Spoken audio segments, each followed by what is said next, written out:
नमस्कार दोस्तों, स्वागत है आप सभी का आज के इस इंडियन पॉलिटी सीरीज के अगले लेक्चर में, जिसमें जो हमारा ऑनगोइंग टॉपिक है इंडियन कॉन्स्टिट्यूशन। तो इंडियन कॉन्स्टिट्यूशन के बारे में आज हम बात करेंगे। आज के टॉपिक को हम दो एस्पेक्ट में डिवाइड करेंगे। पहला, हम ये देखेंगे कि जब से हमारा कॉन्स्टिट्यूशन लागू हुआ है और लागू होने से अभी तक की जो जर्नी रही है कॉन्स्टिट्यूशन की, क्या ऐसे फैक्टर्स थे, क्या ऐसे जो फीचर्स थे कॉन्स्टिट्यूशन में विच contributes to make our constitution so relevant, which performs continuously right from its implementation till today.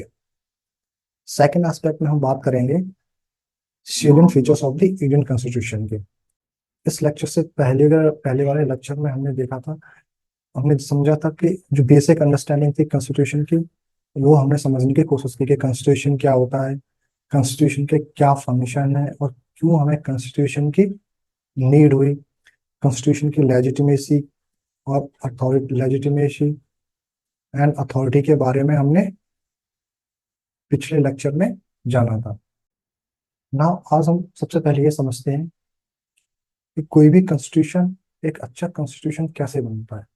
अब अच्छा कॉन्स्टिट्यूशन होने से मतलब क्या है कि वो कॉन्स्टिट्यूशन जो एक कंट्री की इमर्जिंग नीड्स हैं, उस कंट्री में जो भी एस्पिरेशंस है, समय के साथ साथ जो बदलाव आ रहे हैं, जो भी चुनौतियां आ रही हैं, उन चुनौतियों को डील करने में कॉन्स्टिट्यूशन कैपेबल हो।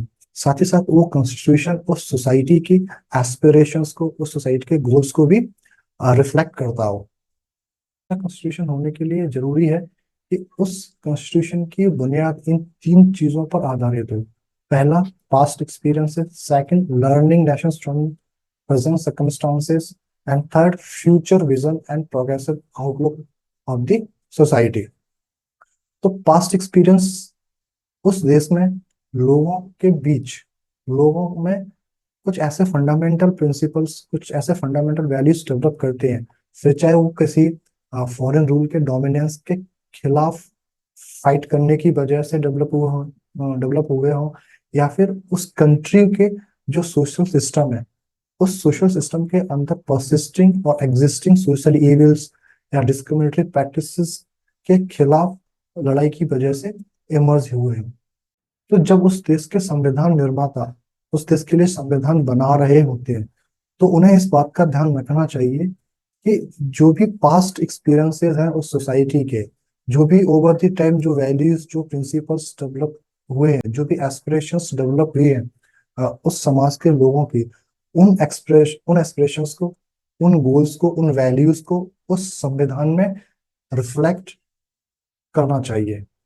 और एग्जाम्पल से समझें तो हमारे कॉन्स्टिट्यूशन में जो सोशल जस्टिस का आइडिया है, it is idea of social justice. This idea of social justice was incorporated in our constitution because of either existing problems, existing inequalities and discriminations in our society, ठीक है, और the kind of discrimination, the kind of treatment we as a Indian met from the foreign rule, that is the British government. तो social justice की जो value है, social justice का जो feature है, it is one of the example of our past experiences.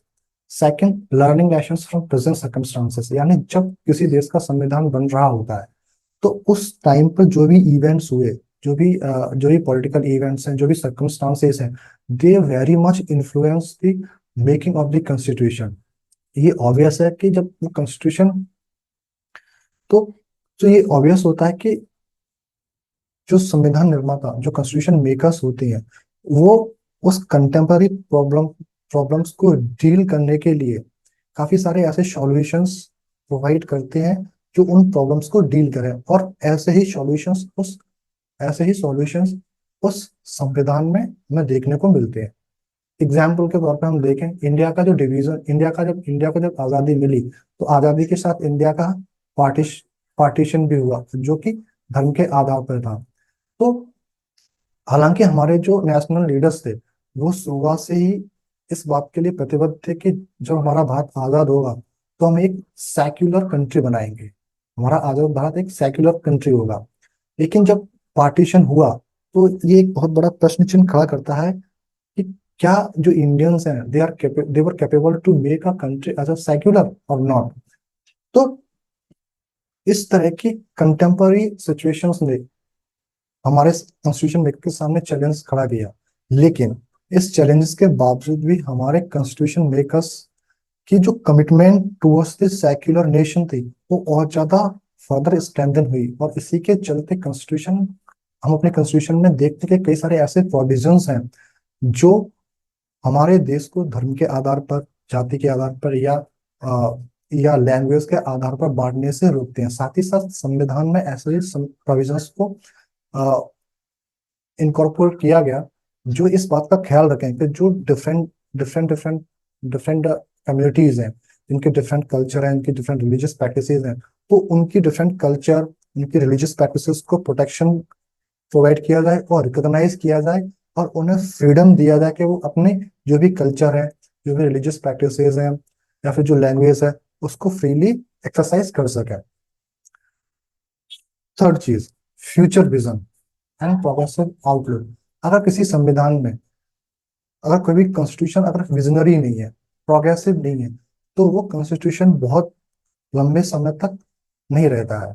But constitution did not last long, because in future जब society में कोई नए चैलेंजेस इमर्ज होंगे, तो वो कॉन्स्टिट्यूशन उन चैलेंजेस को डील करने में, उन चैलेंजेस को रिस्पॉन्ड करने में कैपेबल नहीं होगा। तो एक कॉन्स्टिट्यूशन में हमेशा इस तरह के प्रोविजंस, इस तरह का स्कोप होना चाहिए जो उस कॉन्स्टिट्यूशन को कैपेबल बनाता हो कि जो फ्यूचर में जो भी चुनौतियां आएंगी, जो भी सोसाइटी में नए आइडियाज डेवलप होंगे, जो नई लोगों की नई एस्पिरेशंस डेवलप होंगे, क्योंकि एक डेमोक्रेसी में ये ऑब्वियस होता है कि डिफरेंट पॉइंट ऑफ टाइम पे डिफरेंट आइडियाज इमर्ज करें, डिफरेंट हमें बिहेवियर पैटर्न देखने को मिलते हैं। तो constitution should be capable to respond them and also adopt the changing needs of the society. तो हमारा कॉन्स्टिट्यूशन, इंडियन कॉन्स्टिट्यूशन, इसका एक अच्छा एग्जाम्पल है। For example, right from the beginning of our constitution, हमारे देश में टू टीयर गवर्नमेंट थी। टू टीयर गवर्नमेंट है, एक यूनियन गवर्नमेंट, एक स्टेट लेवल गवर्नमेंट। लेकिन ओवर द टाइम ये महसूस हुआ कि डेमोक्रेसी को ग्रास रूट तक ले जाने की जरूरत है, डेमोक्रेसी का एक्सपेंशन करना सोसाइटी के लिए नेसेसरी है। तो हम देखते हैं कि 73rd and 74th constitution amendment के थ्रू थ्रू जो पंचायती राज था, पंचायती राज है या म्यूनिसिपैलिटीज हैं, उनको एक कॉन्स्टिट्यूशनल स्टेटस प्रोवाइड किया गया। तो ये एक एग्जाम्पल है कि जैसे सोसाइटी में नीड इमर्ज हुई, तो हमारे कॉन्स्टिट्यूशन में इतना स्कोप था कि वो इस चैलेंज को, इस जरूरत को रेस्पॉन्ड कर सके इन अ वेरी इफेक्टिव वे में। ठीक है। वहीं अगर हम देखें तो विश्व के कई ऐसे देशों में जहाँ पर संविधान तो बने, लेकिन वो कॉन्स्टिट्यूशन लॉन्ग लास्ट नहीं हो पाए। क्यों? It is may be because of situational changes की वजह से, पॉलिटिकल अपीयर्स की वजह से, या सोशल चेंजेस की वजह से this constitution were not capable to respond this things.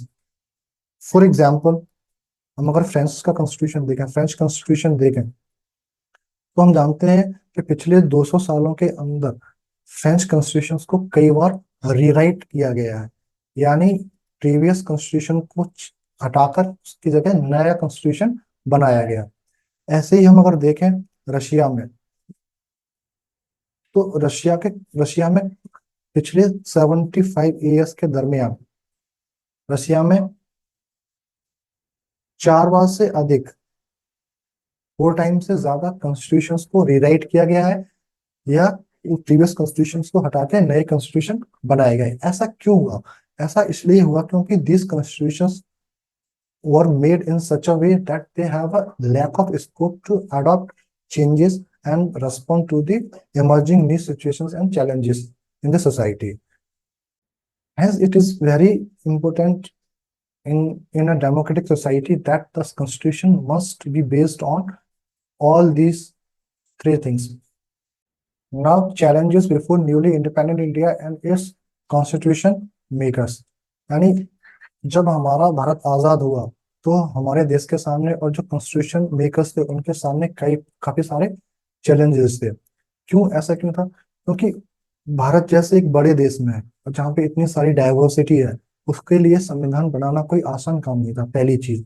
दूसरी चीज, जब हमारा संविधान जो हमारा देश आजाद हुआ और संविधान बनने का समय आया, तो हमारे देश के हालात बहुत ज्यादा खराब थे। हमारे कंट्री के सामने, हमारे कॉन्स्टिट्यूशन मेकर्स या नेशनल लीडर्स के सामने बहुत बड़े बड़े चैलेंजेस थे। पहला है पार्टीशन ऑफ इंडिया। हम जानते हैं कि हमारे देश को जो आज़ादी मिली, तो आज़ादी के साथ हमारे देश का पार्टीशन भी हुआ। और जो पार्टीशन हुआ वो रिलीजन के बेसिस पे हुआ था। तो इस partition, the consequences of partition was very severe and adverse on our country and the people of our country. As a result हम देखते हैं कि एक communal violence communal violence erupt हो गए। ठीक है, कम्युनल राइट्स हो रहे थे देश के काफी हिस्सों में। ठीक है, जो रिलीजियस कम्युनिटीज थी उनके बीच हेट और रिसेंटमेंट का हमें एक्सपीरियंसेस हमें देखने को मिलते हैं।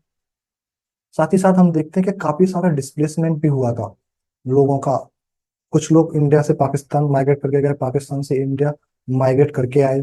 साथ ही साथ जब पार्टीशन ने एक और बड़ा क्वेश्चन मार्क खड़ा किया हमारे इन नेशनल लीडर्स के सामने, कि क्या जो national leaders right from the beginning of the national movement they stood for a secular nation.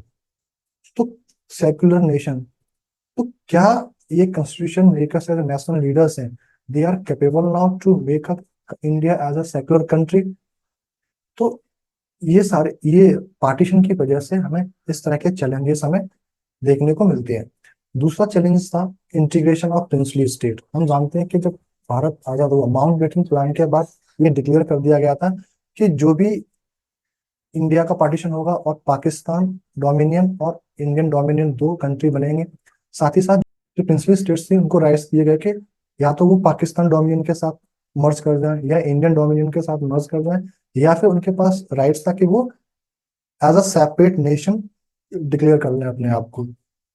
तो इंडियन लीडर्स के जो they believe Indian leaders right from the beginning also believe to have a united and strong nation.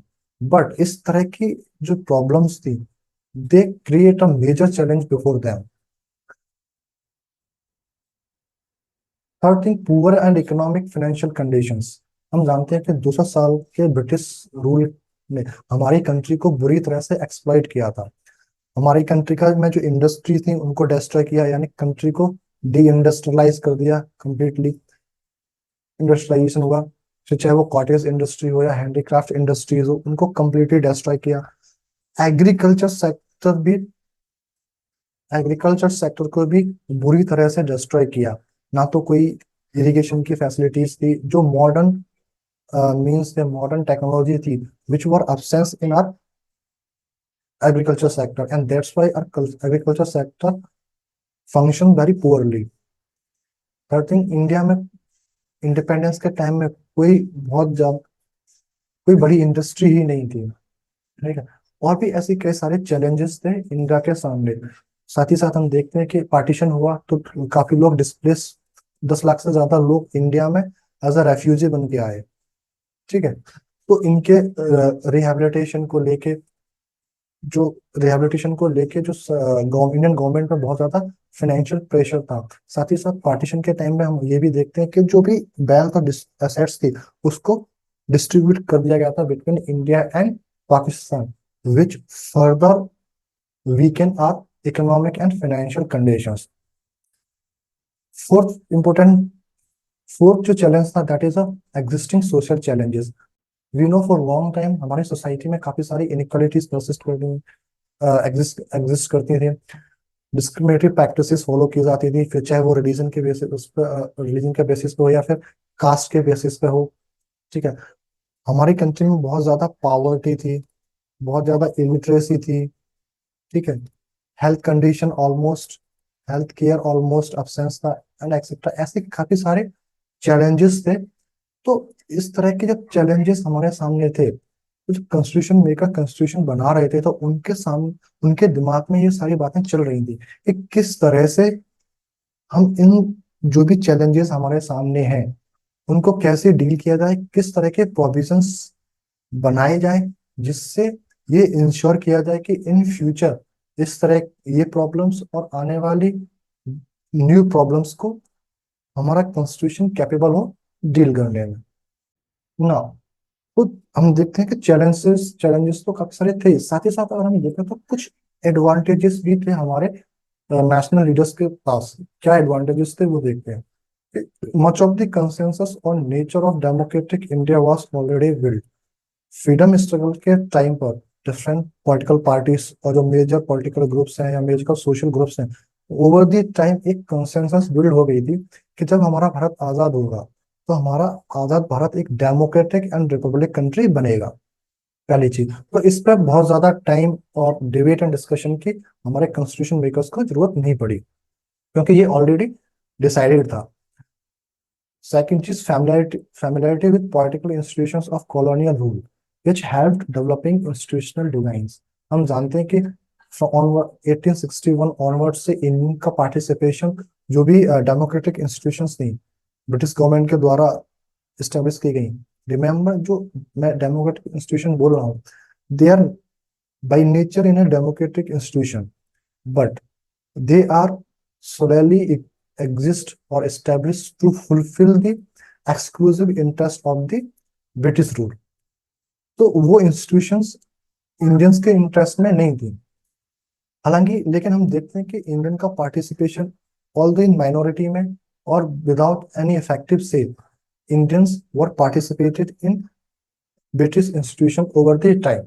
तो जो Indian leaders थे, Indian politicians थे, they participate in institutions and they acquire the experience that how these institutions works, what are the structure of these institutions। तो over the time हम देखते हैं, फिर चाहे वो प्रोविंशियल इलेक्शंस हो 20th सेंचुरी ऑनवर्ड से हम देखते हैं काफी सारे प्रोविंशियल इलेक्शंस भी हुए। 1937 में हम देखते हैं कांग्रेस और काफी सारे पॉलिटिकल ग्रुप्स ने प्रोविंशियल गवर्नमेंट्स को भी रन किया था। तो इस तरह के एक्सपीरियंसेस जो थे वो which these experiences in working with these political institutions of colonial rule helped our constitution makers and national leaders to develop a better and balanced institutional designs for our independent India। Third, learning from other countries। तो over the period of time, फिर चाहे वो French revolution हो, ठीक है, या फिर American revolution हो या रशियन रिवॉल्यूशन हो या और भी इंटरनेशनल इवेंट्स हम देखें, तो दे these events have very much influenced the thinking and the ideas of our national leaders।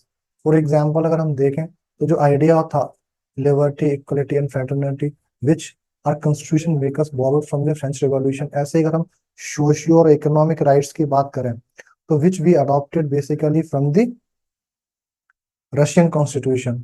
तो हम देख रहे हैं कि जो इंटरनेशनल इवेंट्स थे उस टाइम पर या उससे पहले, दे these events greatly influence and shape the ideas and thinking of our national leaders। तो इन तमाम तो कई सारे चैलेंजेस के बावजूद भी हमारे कॉन्स्टिट्यूशन मेकर्स ने with perseverance, with honesty and very hard work के साथ काम किया और हमारे देश के लिए एक बेहतर संविधान बनाकर तैयार किया। नाउ अब हम बात करते हैं making of the Indian constitution. तो इस टॉपिक में हम देखेंगे कि क्या वो मेजर इवेंट्स थे जिन्होंने भारत के संविधान में जो भी आइडियाज और जो वैल्यूज हैं जो इनकॉर्पोरेट की गई, उनकी एक रूपरेखा over the period of time तैयार की। तो सबसे पहला अगर हम इवेंट देखें, इट वाज इन 1895, जिसमें 1895 में स्वराज बिल को इंट्रोड्यूस किया। ऐसा कहा जाता है कि इस बिल को बाल गंगाधर तिलक ने लेजिस्लेटिव काउंसिल में इंट्रोड्यूस किया। इस बिल में काफी सारे ऐसे एलिमेंट्स थे जैसे रेस्पॉन्सिबल गवर्नमेंट की मांग की गई थी, ठीक है, रेस्पॉन्सिबल गवर्नमेंट की मांग की गई थी, फ्रीडम ऑफ एक्सप्रेशन की मांग की गई थी, एक्सप्रेशन की मांग की गई थी, रूल ऑफ लॉ की बात की गई थी कि जो भी ब्रिटिश रूल है वो एक रूल ऑफ लॉ के तहत हमारे कॉन्स्टिट्यूशन, हमारे जो देश है उसमें एडमिनिस्ट्रेशन को रन करे। ठीक है। डेमोक्रेटिक सिस्टम की इसमें मांग की गई थी कि इंडिया में जो ब्रिटिश रूल इंडिया में डेमोक्रेटिक सिस्टम प्रोवाइड करे, जिससे जो इंडियंस हैं वो भी freely and by being a citizen of India participate in administrative process and legislative process में। नाउ जो दूसरा इवेंट्स था, major events in terms of making a constitution, that was the Nehru report, which came in 1928। Actually उस time पे जो secretary of state था उस ब्रिकन heads, उसने चैलेंज किया था इंडियंस को, क्योंकि हम इंडियंस डिमांड कर रहे थे कि एक इंडिया के लिए एक कॉन्स्टिट्यूशन ड्राफ्ट किया जाए जिसको इंडियंस ही ड्राफ्ट करेंगे। तो उसके रेस्पॉन्स में उसने इंडियंस को चैलेंज किया कि इंडियंस अपने लिए एक अच्छा कॉन्स्टिट्यूशन नहीं बना सकते। उस चैलेंज को एक्सेप्ट करते हुए इंडियन नेशनल कांग्रेस ने मोतीलाल नेहरू जी की मोती मोतीलाल नेहरू की लीडरशिप में Motilal Nehru and 8 others members ने एक कॉन्स्टिट्यूशन को ड्राफ्ट किया फॉर द इंडिया, जिसमें फंडामेंटल राइट्स की बात की गई थी। ठीक है। रिस्पॉन्सिबल गवर्नमेंट की बात की गई थी, प्रोटेक्शन ऑफ माइनॉरिटी के राइट्स की बात की गई थी, प्रोटेक्शन ऑफ माइनॉरिटी। ठीक है। माइनॉरिटीज के राइट्स की एंड कल्चर की बात की गई थी। तो ऐसे कई सारे प्रोविजंस उस नेहरू रिपोर्ट में हमें देखने को मिलते हैं। और आगे चल के हम देखते हैं कि जो इंडियन लीडर्स थे उनकी ओवर द टाइम इन ऐसे जो इम्पोर्टेंट फीचर्स थे उन पर जाके सहमति बनती है और they become the part of our Indian constitution. ऐसे हम देखें कराची सेशन में, तो कराची सेशन में भी कुछ इसी सिमिलर तरीके की कराची सेशन में इंडियन नेशनल कांग्रेस ने अपना रिजोल्यूशन पास किया। उस रिजोल्यूशन में कुछ इस तरह की ही प्रोविजंस, कुछ इस तरह के वैल्यू और एलिमेंट्स की बात की गई थी। फॉर एग्जांपल फंडामेंटल राइट्स की बात की गई थी। ठीक है। यूनिवर्सल एडल्ट फ्रेंचाइजी की बात की गई थी और नेशनल इकोनॉमिक प्रोग्राम की बात की गई थी। ठीक है। तो इस तरह से देख रहे हैं कि हम over the time different events which are gradually shaping the very ideas, very values and principles for our constitution. The idea of Constituent Assembly was first time proposed by the M.N. Roy in 1934. M.N. Roy was a communist leader in India. Now, first we understand what is the Constituent Assembly. The Constituent Assembly is an assembly of representatives of people whose primary function is to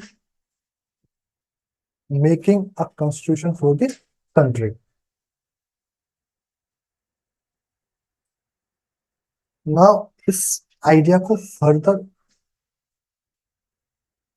extend किया इन 1935 में by the Indian National Congress ने। Indian National Congress ने first time officially demand की British government से कि British government एक constituent assembly create करे जिसमें जो इंडियंस हैं वो एक इंडिपेंडेंट इंडिया के लिए कॉन्स्टिट्यूशन ड्राफ्ट करेंगे।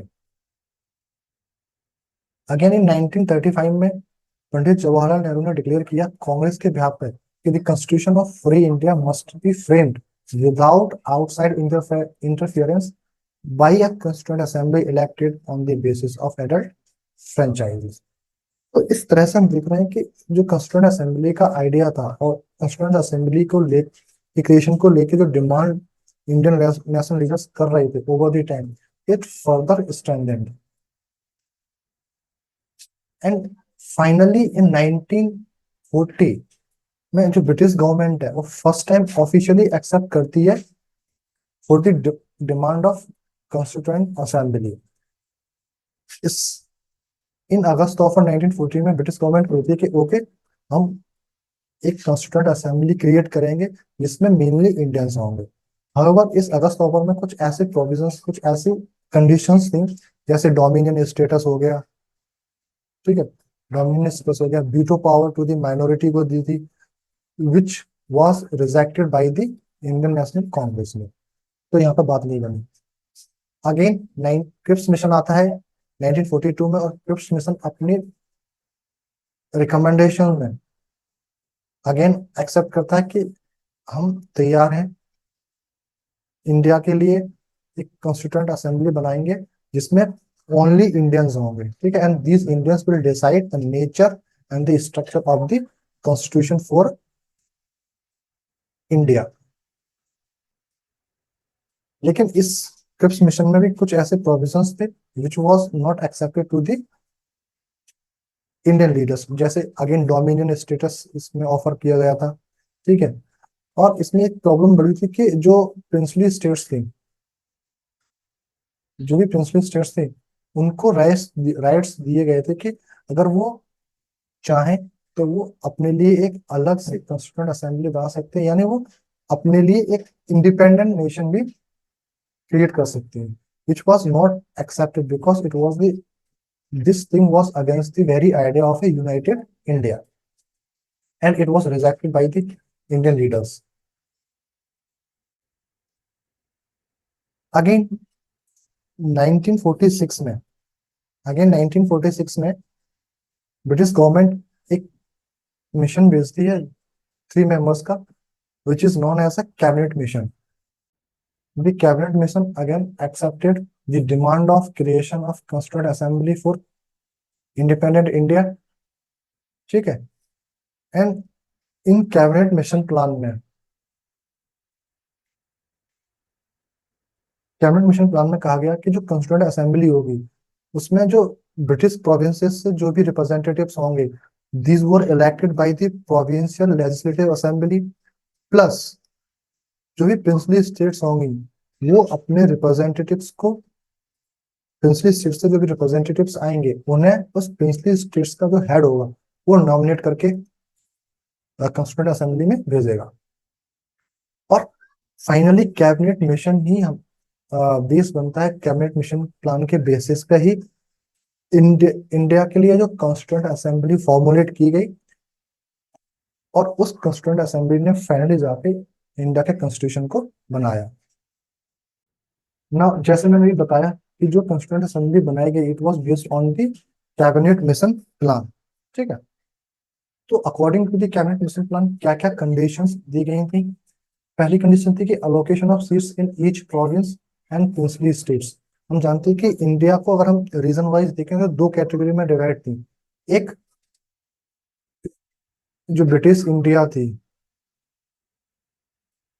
वो 2 तरह से डिवाइड थी रीजन वाइज, एक तो ब्रिटिश प्रोविंसेस, एक प्रिंसली स्टेट। ब्रिटिश प्रोविंसेस ऐसे रीजन्स थे जिसको ब्रिटिश गवर्नमेंट डायरेक्टली कंट्रोल करती थी, प्रिंसली स्टेट ऐसे रीजन्स थे जिनको ब्रिटिश, जहां पर ब्रिटिश गवर्नमेंट का इनडायरेक्ट कंट्रोल था। हालांकि कुछ जो मेजर चीजें थी जैसे फॉरेन अफेयर्स हो गया, डिफेंस हो गया, या फिर हम कहें जो कम्युनिकेशन का जो मैटर्स थे, they were exclusively deal and under the control of British government. जो इंटरनल मैटर्स में कुछ ऑटोनॉमी थी प्रिंसली स्टेट्स को,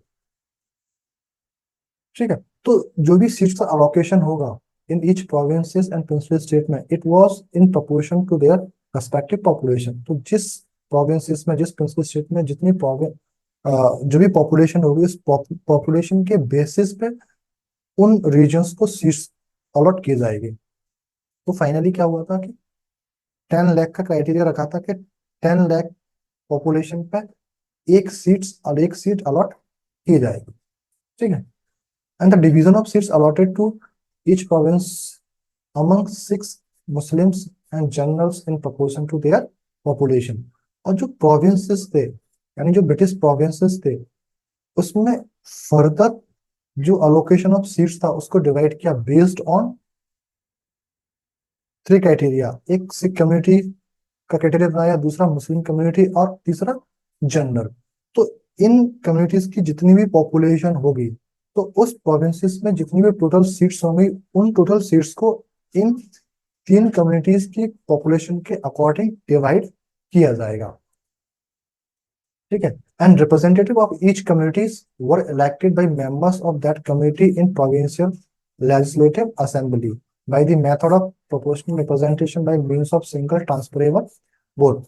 और क्या होगा कि जो, जैसे सिख कम्युनिटी को मान लो एक सीट मिली, तो जो भी रिप्रेजेंटेटिव्स, जो भी लीडर्स उस सीट्स का फाइट करेंगे तो उन लीडर्स को केवल सिख कम्युनिटी के जो लोग होंगे वो वोट करेंगे। ऐसे ही मुस्लिम कैंडिडेट्स को मुस्लिम लोग वोट करेंगे और जनरल के लिए जनरल लोग वोट करेंगे। ठीक है।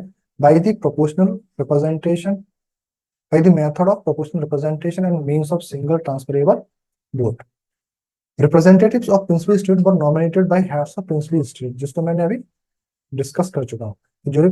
जो भी रिप्रेजेंटेटिव आएंगे प्रिंसिपल स्टेट से, उन्हें प्रिंसिपल स्टेट्स का जो हेड होगा वो नॉमिनेट करके भेजेगा।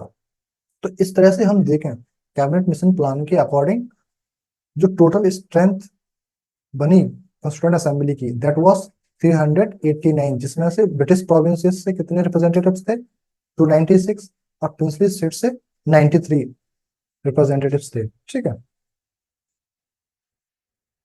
इन जुलाई 1946 में ब्रिटिश गवर्नमेंट जो भी ब्रिटिश प्रोविंसेस थे वहां पे इलेक्शन कंडक्ट करवाती है फॉर दी 296 सीट्स के लिए, and as a result of this election the Congress got 208 seat, Muslim League got 73 seats, and other जो पॉलिटिकल पार्टीज थी या इंडिपेंडेंट जो मेंबर्स थे उन सभी को मिला के 15 सीट्स उन लोगों ने चुनाव में जीते। तो अगर हम देखें तो हम जो पैटर्न देखें कंस्टिट्यूएंट असेंबली में जो मेंबर्स को इलेक्ट करने का, so the member of the constituent assembly was partly elected, that too indirectly, and partly nominated. ठीक है। तो जो हम फ्रीडम स्ट्रगल के टाइम हम देख रहे थे, ये हम जो कराची सेशन में हमने देखा कि वहाँ पे आईएनसी के रेजोल्यूशन में डिक्लेयर किया गया था कि यूनिवर्सल एडल्ट फ्रेंचाइजी के बेसिस पे जो भी संविधान बनाया बनाया जाएगा। ठीक है। तो वो कंस्टिट्यूएंट असेंबली जो भी बनाई जाएगी वो किस बेसिस पे बनाई जाएगी, यूनिवर्सल एडल्ट फ्रेंचाइजी के बेसिस पे। लेकिन चूंकि हालात ऐसे थे उस टाइम पे कि द कंट्री में के जो इलेक्शन कंडक्ट करवाने के लिए सिचुएशंस वर नॉट कंड्यूसिव, तो फाइनली ये डिसाइड किया गया कि ठीक है, based on this cabinet mission plan we make our constituent assembly. और हम कम्युनिटी वाइज देखें, ठीक है, community wise representation in constituent assembly क्या था, तो जनरल से कितने लोग थे, 212, टोटल मुस्लिम मेंबर्स कितने थे, 80, एंड टोटल सिक्स कितने थे, 4।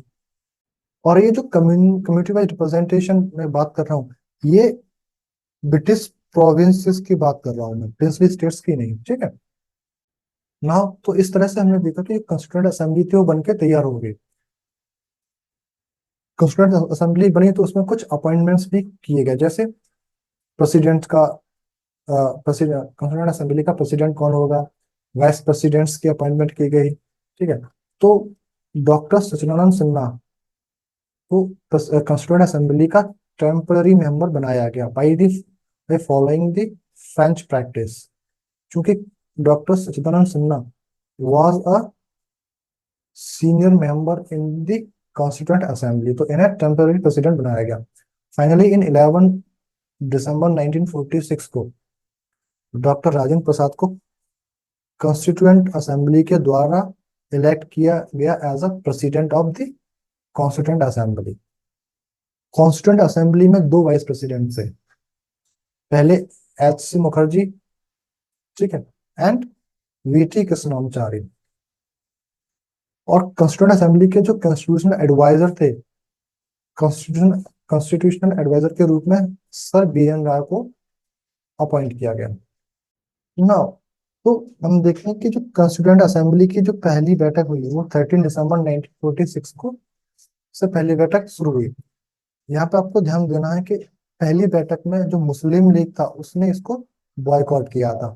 क्यों? क्योंकि मुस्लिम लीग की जो डिमांड थी कि वो एक सेपरेट नेशन की डिमांड कर रहे थे in the form of Pakistan, तो उसके चलते उन्होंने इस जो बैठक थी कॉन्स्टिट्यूएंट असेंबली को उसको बॉयकॉट किया। ऑन 13 दिसंबर 1946 को पंडित जवाहरलाल नेहरू ने कॉन्स्टिट्यूएंट असेंबली में ऑब्जेक्टिव रेजोल्यूशन को इंट्रोड्यूस किया। अभी ऑब्जेक्टिव रेजोल्यूशन क्या है, तो this objective resolution basically defines what is the AIIMS of constituent assembly, यानी कॉन्स्टिट्यूएंट असेंबली क्यों बनाई गई है, उसका एम क्या है। And this objective resolution also laid down the very fundamentals and philosophy of the constitutional structure, कि जो भी कॉन्स्टिट्यूएंट असेंबली कॉन्स्टिट्यूशन बनाने जा रही है उसकी बेसिक फिलोसफी क्या आ गई, क्या वैल्यूज होंगी, क्या प्रिंसिपल्स होंगे जिनके बेसिस पे वो कॉन्स्टिट्यूशन बनाया जाएगा। तो हम जानते हैं कि इस ऑब्जेक्टिव रिजोल्यूशन में मेंशन था कि इंडिया एक डेमोक्रेटिक, ठीक है, democratic, sovereign and independent independent country बनेगा। तो ऐसी ऐसी इसी तरह की काफी सारी वैल्यूज थी, जैसे freedom of speech and expression की बात थी, इक्वलिटी की जो वैल्यू थी उसको उसकी बात की गई थी इसमें। तो इस तरह की वैल्यूज को, इस तरह के फंडामेंटल प्रिंसिपल्स को इंट्रोड्यूस किया गया था इन दी ऑब्जेक्टिव रिजोल्यूशंस में। और कॉन्स्टिट्यूशन फाइनली जो हमारा कॉन्स्टिट्यूशन बना, it give this principles, this fundamental values as an institutional expression, ठीक है। तो चाहे वो इक्वलिटी हो, डेमोक्रेसी हो, कॉस्मोपॉलिटन आइडेंटिटी हो। एंड इट्स मॉडिफाइड वर्जन, मतलब modified version of objective resolutions eventually forms the preamble of our constitution. तो जो हमारा प्रियम्बल बना वो क्या है, वो एक्चुअली मॉडिफाइड वर्जन है ऑब्जेक्टिव रिजोल्यूशन का। And this resolution which was introduced on 13 December 1946, member of the Constituent Assembly discussed and deliberated it, and finally these all members unanimously adopted this objective resolution on 22nd January 1947। हमने देखा कि पहली बैठक को मुस्लिम league ने boycott किया, क्योंकि मुस्लिम league demand कर रहा था एक सेपरेट नेशन की फॉर द मुस्लिम्स के लिए। तो इस टाइम पीरियड के इस इस दौरान काफी सारे कुछ डेवलपमेंट्स हुए, ठीक है। मुस्लिम लीग अपनी डिमांड को लेके एकदम से फर्म था, और एक वो उसके एटीट्यूड में कोई चेंज नहीं आ रहा था। जबकि इंडियन नेशनल कांग्रेस बार बार पुश कर रही थी कि हम एक यूनिफाइड नेशन क्रिएट करेंगे और हम पार्टीशन को अवॉइड करेंगे। इसी टाइम पे जो ब्रिटेन में इलेक्शन होते हैं और वहां पे एक नई गवर्नमेंट बनती है जिसके प्राइम मिनिस्टर होते हैं क्लीमेंट एटली। क्लीमेंट एटली ने 20 फरवरी 1947 को डिक्लेयर किया कि जो ब्रिटिश गवर्नमेंट है वो 30 जून 1948 को भारत में 30 जून 1948 को पावर ट्रांसफर कर देगी इंडियंस को, और ब्रिटिशर्स जो है वो इंडिया को छोड़ देंगे। तो हम देख रहे हैं कि मुस्लिम लीग और इंडियन नेशनल कांग्रेस और जो अदर पॉलिटिकल पार्टीज थी उनके बीच बात नहीं बनती है, और फाइनली जो माउंटबेटन प्लान आता है 3 जून 1947 में, जिसमें ब्रिटिश गवर्नमेंट एक्सेप्ट करती है partition of India. Now, according to the Mountbatten Plan, post partition, all representative members of the Constituent Assembly for India who belong to area of Pakistan would be withdrawn। मतलब शुरुआत से जो constituent assembly थी वो undivided India के लिए बनाई गई थी। तो इसमें 389 मेंबर्स थे, ठीक है। पार्टीशन के बाद ऐसे मेंबर्स, ठीक है, जो इस कंस्टिट्यूंट असेंबली का तो हिस्सा थे लेकिन now they become a region from Pakistan. तो ऐसे मेंबर जो पाकिस्तान के रीजन से बिलोंग करते हैं उनको इस कॉन्स्टिट्यूंट असेंबली से निकाल दिया जाएगा, ठीक है। ये मतलब था। अब जब ऐसा सॉरी अब जब ऐसा हुआ तो it impact the final composition of constituent assembly for India. Now तो जो नंबर था 389, ये घटकर कितना हो गया, 299 रह गया। यानी जो 19 मेंबर्स थे they had to withdraw from the constituent assembly for India.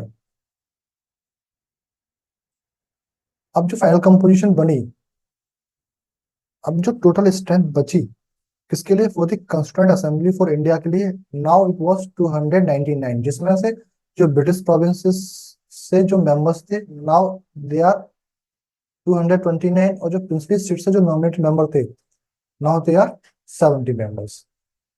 On July 1946, British Parliament passed Indian Independence Act on 1947. According to this act, जो असेंबली थी now it become a fully sovereign body. यानी इस act से पहले जो भी constituent assembly थी it was working according to the British government.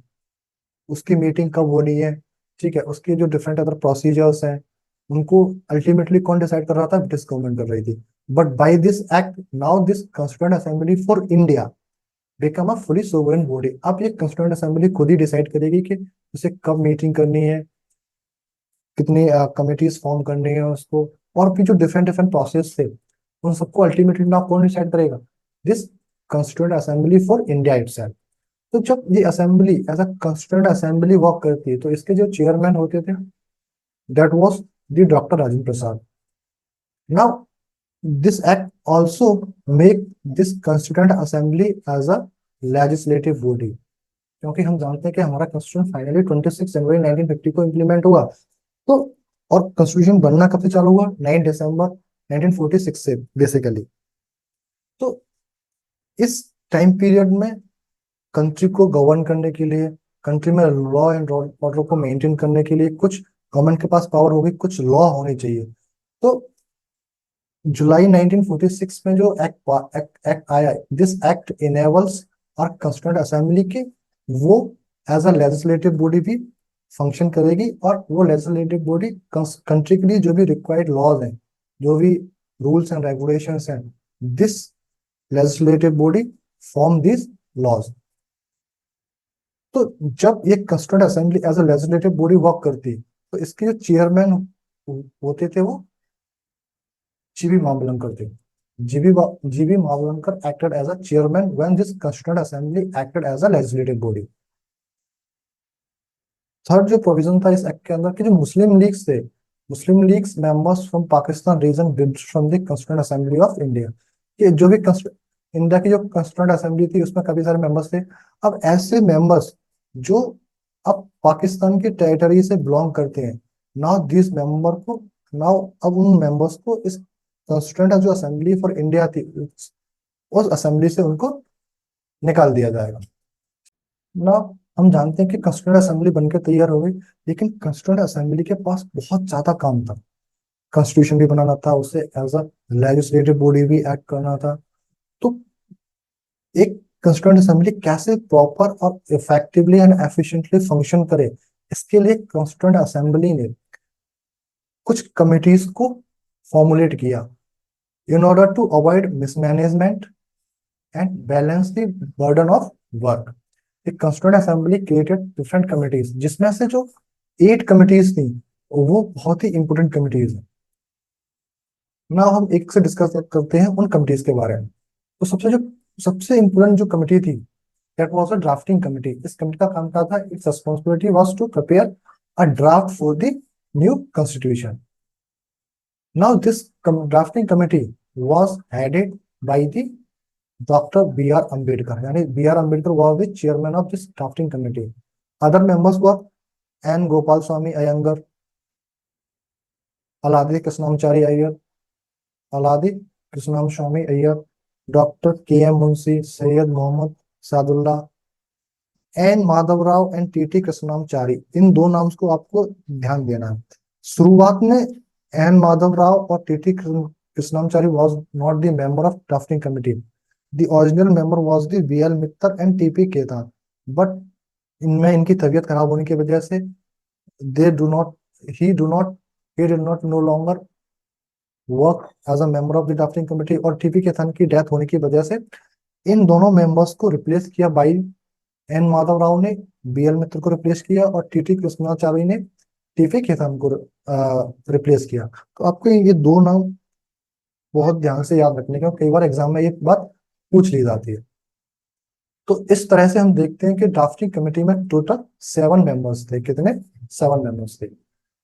अगली जो इंपोर्टेंट कमेटी है वो है union powers committee headed by the Jawaharlal Nehru, union constitution committee headed by again the Jawaharlal Nehru, states committee again headed by the Jawaharlal Nehru, provincial constitution committee headed by the Sardar Patel, advisory committee on fundamental rights, minorities, tribals and excluded areas. This this advisory committee this advisory committee headed by the Sardar Vallabh Bhai Patel. अब इस advisory committee के अंदर काफी सारी सब committees भी थी, इनको डिफरेंट मेंबर्स हेड करते थे, ठीक है। But as a as a as a whole body. Advisory committee headed by the Sardar Patel. Now rules of procedure committee, it was headed by the Dr. Rajendra Prasad, and steering committee it was again headed by the Dr. Rajendra Prasad. तो इनके बारे में बहुत ज्यादा detail में जानने की जरूरत नहीं है. These are the factual things which we need to memorize. तो ये मेन 8 इंपोर्टेंट कमिटीज थे. नाउ हम बात करते हैं कुछ इंपोर्टेंट डेट्स की which are very important from the exam point of view. तो जो हमारा कॉन्स्टिट्यूशन बनके तैयार हुआ, इट वाज ऑन 26 नवंबर 1949. 1949 को हमारा कॉन्स्टिट्यूशन बनके तैयार हो गया था. And that day we the member of the constituent assembly enacted and adopted of the constitution. And इसी के उपलक्ष्य में हम कॉन्स्टिट्यूशन डे सेलिब्रेट करते हैं 26 नवंबर 1949 को, क्योंकि इसी दिन हमारा संविधान बनकर तैयार हुआ था. इसी दिन जो टोटल 299 मेंबर्स थे, उनमें से 284 members were present and these members sign the constitution. तो कितने मेंबर अब्सेंट थे ये याद रखना है. 15 members were absent on 26 November 1949. Some provisions regarding citizenship, elections, etc. also came into force on the same day. अगली जो important date है 24 January 1950. On that day, we adopted our national anthem and national song. And on the same day, Dr. Rajendra Prasad was elected as the first president of India. And on the same day, the final session of the Constituent Assembly was also held. Another important date was 26 January 1950. Our Constitution finally came into force on 26 January 1950. तो 26 जनवरी 1950 को हमारा संविधान पूरी तरह से लागू हो गया था. And that's why this date refers as a date of commencement of the constitution. और चूंकि हमारा संविधान इस दिन को लागू हुआ था और इसी के उपलक्ष्य में हम इस 26 जनवरी 1950 को रिपब्लिक डे सेलिब्रेट करते हैं. ठीक है. अब 20 तो एक क्वेश्चन होता है कि 26 नवंबर 1946 को हमारा कॉन्स्टिट्यूशन पूरी तरह से बनके तैयार हो गया था, तो हमने 26 जनवरी 1950 को इम्प्लीमेंट क्यों किया? इसका एक हिस्टोरिकल सिग्निफिकेंस है. आपको याद होगा कि जब लाहौर सेशन हुआ था 1929 में, तब पंडित जवाहरलाल नेहरू ने इंडियन नेशनल कांग्रेस के सेशन को हेड किया था और उन्होंने वहां पे डिक्लेयर किया था पूर्ण स्वराज. ठीक है, पूर्ण स्वराज. और उन्होंने ये डिक्लेयर किया था कि 26 जनवरी 1930 को रावी नदी के किनारे हम अपना जो भारत का जो तिरंगा है एज अ इंडिपेंडेंट नेशन, हम उसको अपने भारत के झंडे को लहराएंगे और सेलिब्रेट करेंगे एज अ इंडिपेंडेंट नेशन. तो उसी हिस्टोरिकल डे को मेमोराइज करते हुए हमने 26 जनवरी 1950 को अपना कॉन्स्टिट्यूशन पूर्ण रूप से लागू किया था. तो जिस दिन हमारा कॉन्स्टिट्यूशन पूरे दिन लागू हुआ था, जिस दिन हमारा कॉन्स्टिट्यूशन पूर्ण रूप से लागू हुआ, यानी 26 जनवरी 1950 को, तो तब हमारे कॉन्स्टिट्यूशन में टोटल 395 आर्टिकल्स थे, 8 स्केड्यूल्स थे, and our constitution was divided into 22 parts. But अगर हम एट प्रेजेंट देखें तो now we have almost 470 articles. कहीं कहीं आपको 480 आर्टिकल्स भी मिल जाएगा. तो अगर ऑप्शन में दोनों है तो आपको 470 टिक करना है नाउ. और कितने स्केड्यूल हो गए? वो 12 स्केड्यूल हो गए. ठीक है. अब चूंकि आर्टिकल्स की संख्या बढ़ी तो इस वजह से जो नंबर ऑफ पार्ट्स थे it was also increase. Now it becomes 25 parts. Now कुछ इंपोर्टेंट फैक्ट्स हैं that are related to our the constituent assembly. Constituent assembly में टोटल जब पार्टीशन हो गया, पार्टीशन के बाद टोटल कितने मेंबर्स थे? India constituent assembly for India it was 299. ठीक है. जिसमें से प्रोविंशियल असेंबली से कितने थे? 229, और ब्रिटिश प्रोविंस से 229 और प्रिंसिपल स्टेट से 70 थे. ठीक है.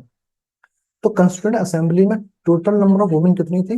50। ये नंबर आपको याद रखना है।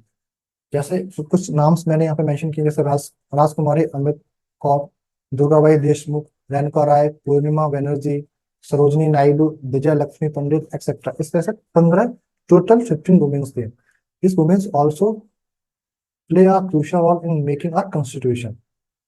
जो chief draftsman of the constitution थे वो एस एन मुखर्जी थे। तो यहाँ पर आप कंफ्यूज मत होइए, ड्राफ्टिंग कमेटी के चेयरमैन थे डॉक्टर बी आर अम्बेडकर, लेकिन जो कॉन्स्टिट्यूशन असेंबली में जो चीफ ड्राफ्ट्समैन थे of the constitution, it was S N Mukherjee. Calligrapher of the constitution was Prem Behari Narain Vaizada. तो इन्होंने अपने कॉन्स्टिट्यूशन को लिखा था। टोटल सेशन कितने हुए थे? टोटल 11 सेशंस हुए थे। And total time was taken by the Constituent Assembly to make a constitution. It was 2 years, 11 months and 18 days. इतना टाइम लगा था। ड्राफ्टिंग कमिटी ने, which was headed by the B R Ambedkar, drafting committee ने 3 drafts तैयार किए थे।